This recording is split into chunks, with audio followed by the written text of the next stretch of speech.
आऊज़बिल्लाहिमिनश्शैतानिर्रजीम बिस्मिल्लाहिर्रहमानिर्रहीम। आज का जो हमारा टॉपिक है वो है relative atomic mass and atomic mass unit.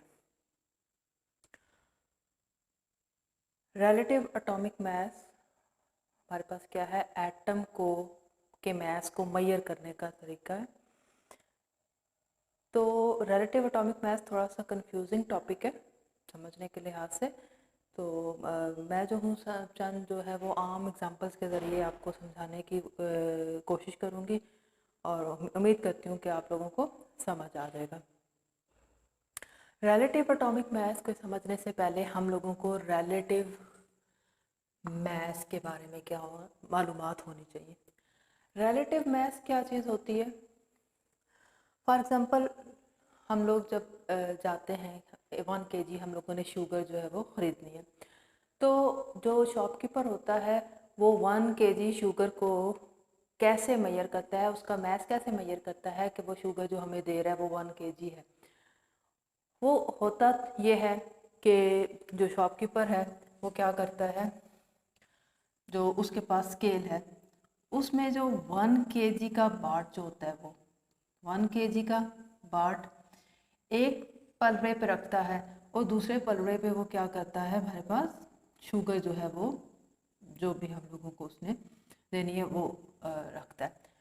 जब हमारे पास दोनों पलड़े बैलेंस हो जाते हैं तो हम कहते हैं कि अब इस शुगर का जो मास है, जिसे हम आम ज़बान में वेट बोल देते हैं, ठीक है, इस शुगर का जो वेट है वो क्या है, 1 kg है। अब किया क्या है, असल में हुआ क्या है कि जब हमारे पास इस शुगर का मास 1 kg के उस बाट उस पत्थर के बराबर हो गया तो तब हमारे पास क्या हो गया कि दोनों पलड़े जो है वो बैलेंस्ड हो गए, ठीक है, इक्विलिब्रियम पे आ गए। अब हम लोग क्या कहते हैं कि ये जो तरीक़ाकार है मास मेजर करने का, ये इस तरीक़ेकार को हम बोलते हैं रिलेटिव मास मेजरमेंट। मतलब कि हम लोग रिलेटिव मास मेजरमेंट से क्या मुराद है कि इस शुगर का जो मास है उसको हम लोगों ने कंपेयर किया। एक स्टैंडर्ड बाट था मेरे पास। स्टैंडर्ड बाट का क्या मतलब है कि मुझे पता था कि मैं जो पत्थर इस्तेमाल कर रही हूँ या स्टोन इस्तेमाल कर रही हूँ या वो जो हमारे पास बाट है उसका वज़न, उसका मास 1 kg है, ठीक है। तो क्योंकि हम लोगों ने इसको रिलेट किया है, इस शुगर की क्वांटिटी को यानी कि मास को 1 kg के वेट के साथ इसको रिलेट किया है, तो अब इस शुगर की जो क्वांटिटी आएगी वो हम उसे बोलेंगे कि वो उसका क्या आया है, ये रिलेटिव मास आया है, उसका रिलेटिव मास आया है। अब हमने रिलेट किससे किया है, क्योंकि 1 kg के बाट से इसको रिलेट किया है और 1 kg जो है वो स्टैंडर्ड यूनिट है, ठीक है। तो ये बाट एक स्टैंडर्ड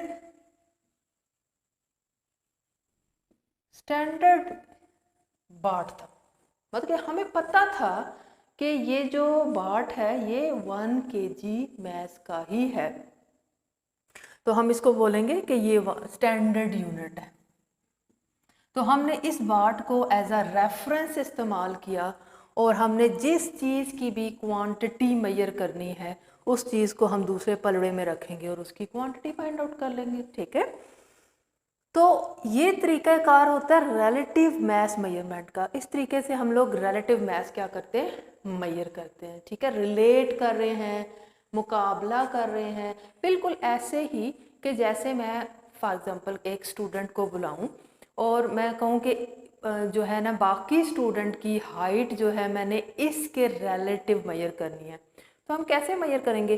वो स्टूडेंट मैंने उस टाइम पे क्या कर दिया, उसको मैंने स्टैंडर्ड कर दिया, उसको मैंने रेफरेंस बना दिया, ठीक है, कि ये रेफरेंस है। अब जो भी स्टूडेंट आएगा वो या तो उससे हाइट में कम होगा या उससे हाइट में ज़्यादा होगा, तो उस रेफरेंस के अगेंस्ट हम लोग क्या कर रहे हैं, हर स्टूडेंट का की हाइट मालूम करें। तो लिहाजा ये एक रिलेटिव मेजरमेंट है, ये एक रिलेटिव मेजरमेंट है, ठीक है, जिसमें हमारे पास एक रेफरेंस होता है, एक स्टैंडर्ड होता है, उस मेजरमेंट को हम रिलेटिव मेजरमेंट कहते हैं। यहाँ तक बात क्लियर होगी आप लोगों को। अब हमारे पास मसला ये है कि जो एटम है, एटम इंतहाई छोटी एंटिटी है।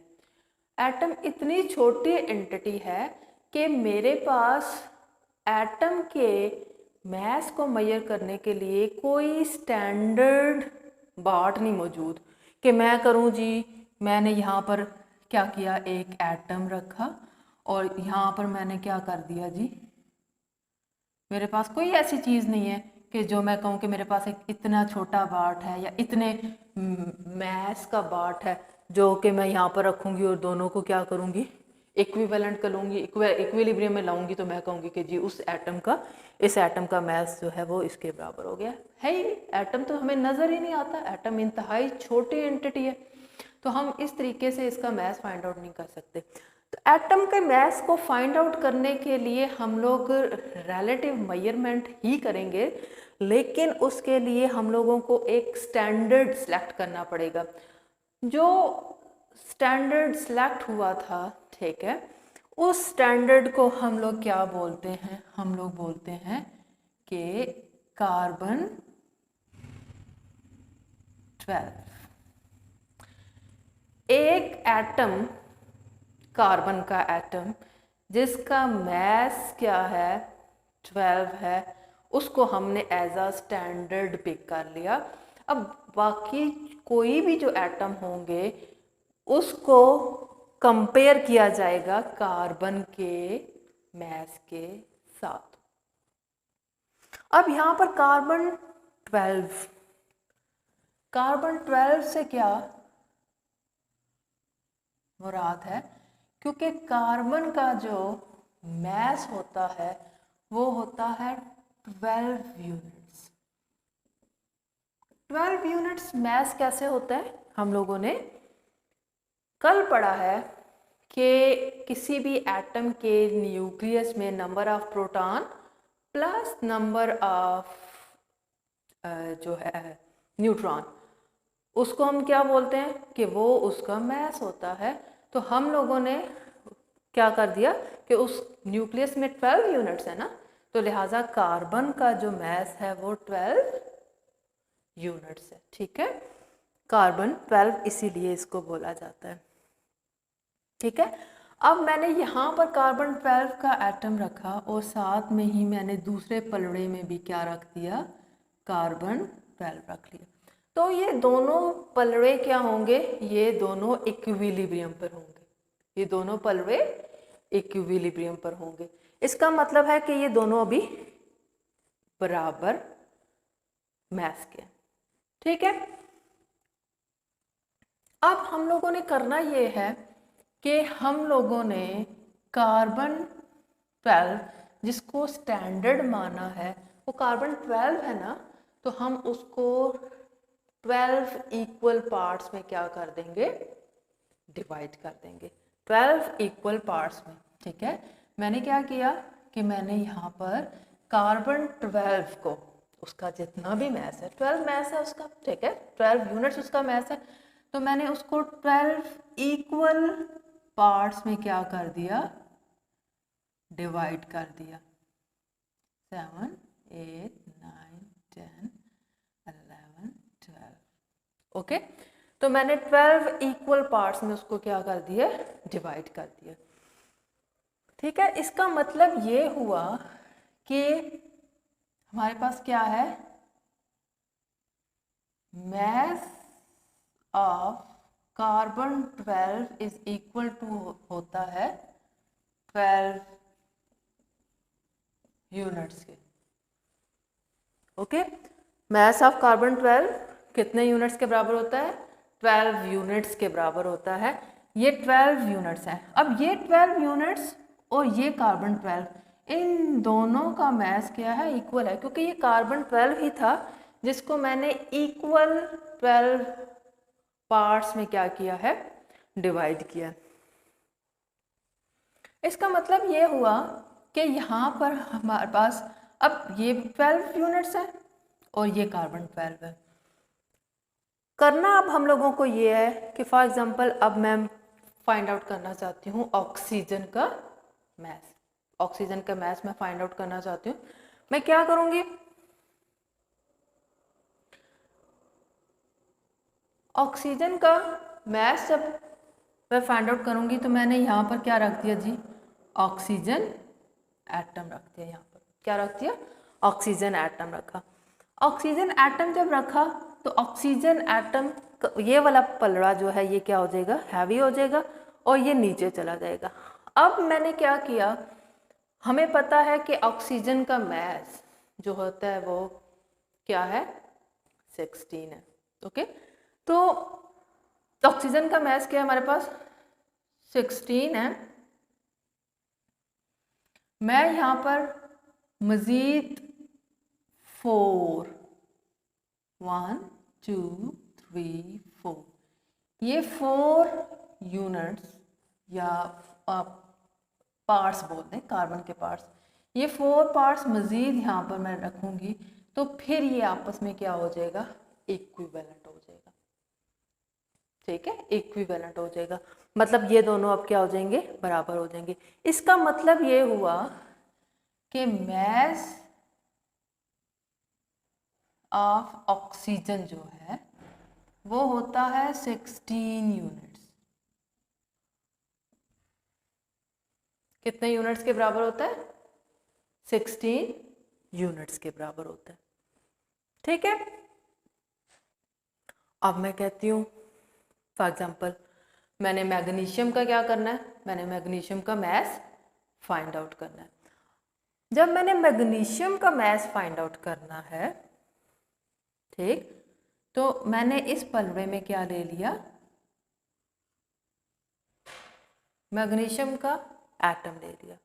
ठीक है, अब मैग्नीशियम का एटम मैंने ले लिया।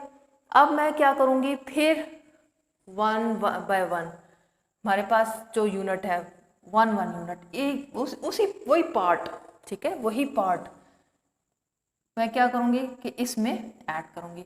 ये इस टाइम यहाँ पर देखें, पहले मैंने ऑक्सीजन का लिया था ना, तो ये 16 यूनिट्स बनी हुई है। 16 यूनिट्स में मैं क्या करूँगी, मज़ीद ऐड करूँगी, कितनी यूनिट्स, 8 यूनिट्स ऐड करूँगी। ठीक है, तो 1 2 3 4 5 6 7 8। ठीक, तो यहाँ पर मैंने क्या कर दी, 8 यूनिट्स ऐड कर दी, 1 2 3 4 5 6 7 8। ओके, अब ये कितनी यूनिट्स हो चुकी हैं, ये टोटल 24 यूनिट्स हो चुकी हैं। कितनी यूनिट्स हो चुकी हैं, 24 यूनिट्स हो चुकी हैं। ठीक है, तो इसका मतलब क्या है कि जब ये 24 यूनिट्स होंगी तभी ये बैलेंस होगा। ठीक, हम 1 बाय 1 क्या करते हैं, ऐड करते जाते हैं, और जहाँ पर वो बैलेंस हो जाता है हम कहते हैं कि इस एटम का मास उतने ही यूनिट्स के बराबर है। बात की समझ आ गई। तो अब मेरे पास क्या है, मैं कहती हूँ मास ऑफ मैग्नीशियम, कितने यूनिट्स निकला है, 24 यूनिट्स निकला। आगे बात की समझ हमारे पास। ठीक है, तो इस तरीके से हम लोग क्या करते हैं, हम लोग मुख्तलिफ एटम्स के मास को फाइंड आउट करते हैं। हम कार्बन 12 को एज अ स्टैंडर्ड रखते हैं और फिर दूसरे एटम्स का मास जो होता है वो कार्बन के साथ कंपेयर करते हैं। फॉर एग्जांपल मैंने क्या करना है, मैंने जो है फाइंड आउट करना है सोडियम का मास। किसका मास फाइंड आउट करना है, सोडियम का मास फाइंड आउट करना है। मैंने यहाँ पर रख दिया सोडियम एटम। ठीक, जब मैंने यहाँ पर सोडियम एटम रखा, ये सोडियम का सिंबल है Na, ठीक, सोडियम एटम रखा, तो अभी इस टाइम यहाँ पर देखें मैंने मैग्नीशियम का किया था ना, तो ये 24 यूनिट्स बनी हुई है यहाँ पर। दायरे दायरे, एक दायरा एक यूनिट को रिप्रेजेंट कर रहा है, यानी कि एक part, one part of carbon को ये क्या कर रहा है, रिप्रेजेंट कर रहा है। तो मैंने सोडियम का मास फाइंड आउट करना है ना, तो ये 24 यूनिट्स हैं। इसका मतलब है अब इस टाइम ये वाला पलड़ा नीचे होगा और ये वाला पलड़ा क्या होगा, ऊपर होगा। ठीक है, अब मुझे करना क्या पड़ेगा, यहाँ से एक यूनिट को रिमूव करना पड़ेगा। जैसे ही मैं यहाँ से ये यूनिट को रिमूव करूंगी तो ये बैलेंस हो जाएगा। इसका मतलब ये हुआ कि मास ऑफ सोडियम एटम जो है वो 23 यूनिट्स होता है। ठीक, वो क्या होता है, 23 यूनिट्स होता है। अब ये तो हमारे पास हो गया कि रिलेटिव एटॉमिक मास बेसिकली क्या चीज़ है। रिलेटिव मास, पहले मैंने आपको बताया कि रिलेटिव मास कैसे फाइंड आउट करते हैं। हमारे पास लाजमन एक स्टैंडर्ड होना चाहिए, जिस स्टैंडर्ड की बेस पे, उस रेफरेंस की बेस पे हम किसी दूसरी चीज़ का क्या करते हैं, मास फाइंड आउट करते हैं। और रिलेटिव एटॉमिक मास, जब हमने एटम का मास फाइंड आउट करना होता है तो लाजमन हमें उसके लिए भी क्या है, एक स्टैंडर्ड चाहिए होगा। ठीक है, और वो स्टैंडर्ड साइंटिस्ट ने कार्बन 12 को पिक किया है। कार्बन 12 को उन्होंने पिक किया तो उन्होंने कहा कि कार्बन 12, हमारे पास कार्बन का एक एटम जो होता है, कार्बन 12 का वन एटम जो होता है वो 12 यूनिट्स के इक्वल होता है। ठीक है, हमारे पास क्या होता है, वन एटम ऑफ कार्बन 12 जो होता है वो 12 यूनिट्स के इक्वल होता है। ठीक है, अब हम लोग चलते हैं कि एटॉमिक मास यूनिट क्या है। एटॉमिक मास यूनिट क्या चीज़ है, AMU, इसका सिंबल लिखते हैं, atomic mass unit AMU, small letters में इसको लिखा जाता है। अब देखें कि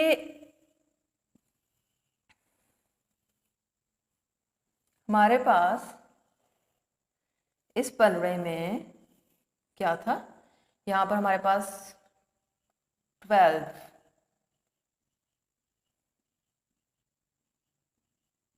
ठीक है, 12 यूनिट्स थी, किसकी, कार्बन की, कि हमने एक कार्बन को इक्वल 12 पार्ट्स में क्या किया था, कट किया हुआ था। ठीक है, तो इसका मतलब क्या है कि हर एक जो यूनिट है, जो एक यूनिट है वो कार्बन का 12वां हिस्सा है, 12th पार्ट है, वो कार्बन का 12th पार्ट है। मतलब ये एक जो यूनिट है इसको हम लिखेंगे कि ये 1 AMU है, यानी एक part, one part of carbon जो है वो 1 AMU के बराबर है।